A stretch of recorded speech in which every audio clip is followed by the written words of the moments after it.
Good morning students. In today's class we are going to discuss about thermal power plant. Okay, coming to the contents. Right, today we are going to discuss introduction, factors affecting selection of site, advantages and disadvantages, layout of thermal power plant and the components in thermal power plant and its types.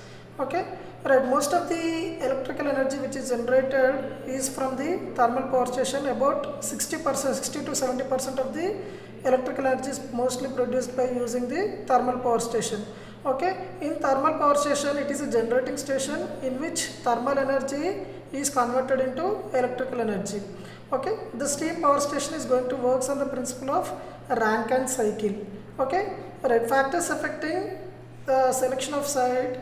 Right, first one is nearness to load centers. Right, if it is nearness to load centers, then the transportation cost will be minimum. Availability of large quantity of water.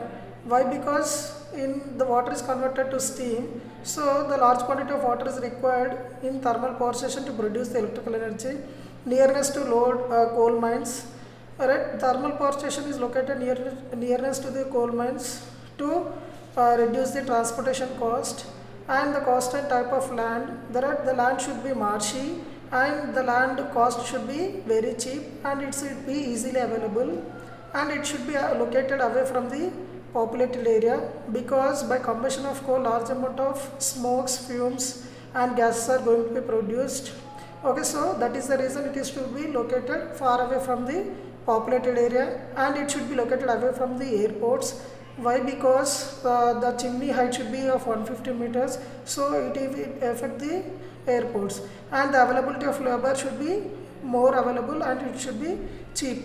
Okay, right. Coming to the advantages of thermal power station, the cost of the fuel which will be available is cost is very low and the space required for installation of thermal power station will be very less and the initial cost will be less for the thermal power station and the lesser the generation cost as compared with diesel power plants. Coming to the disadvantage of thermal power station, the maintenance and the running cost will be more. Okay, it pollutes the atmosphere. Why? Because large amount of smokes and fumes are going to be exhausted into the atmosphere. That is the reason in thermal power station it is going to be polluting the atmosphere.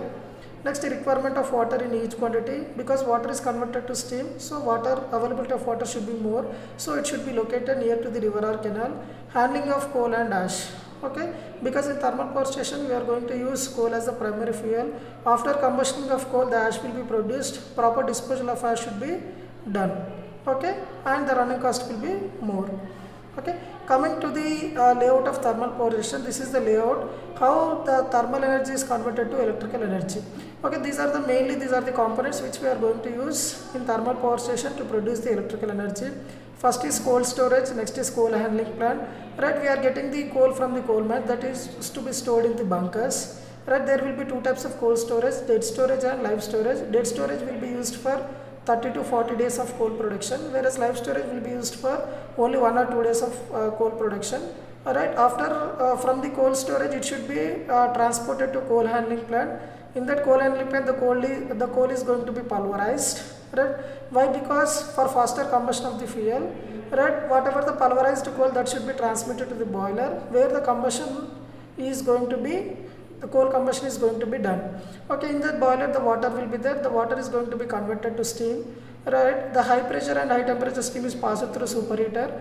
In the superheater, right, it superheats the steam.